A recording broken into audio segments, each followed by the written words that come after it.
Dan Hooker had the most meaningful moment of his career on Saturday when, in front of his home fans in Auckland, New Zealand, he earned a split decision win over Paul Felder in the UFC on ESPN Plus 26 headliner. A very, very close fight over the course of 5 rounds.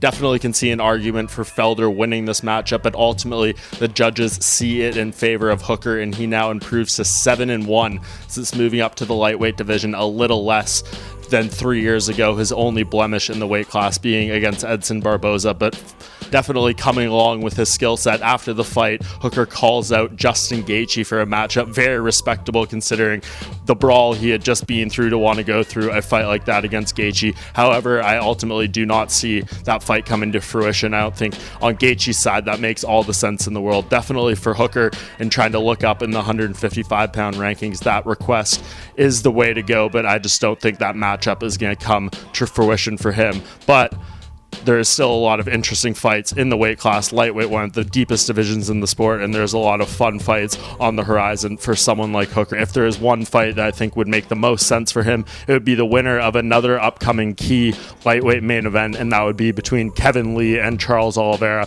who face off at UFC Brasilia on March 14th. I think that could be a perfect fight, a matchup with someone who would also be in the top 10, another name that is recognizable to UFC fans. Obviously, the very top is very congested with the upcoming title fight between Khabib and Tony Ferguson, and then Conor McGregor waiting in the wings, and then Justin Gaethje being there as well. I think these guys are a few wins away from being in that conversation, and Hooker earning an impressive win over someone like Lee or Oliveira would very much elevate his status.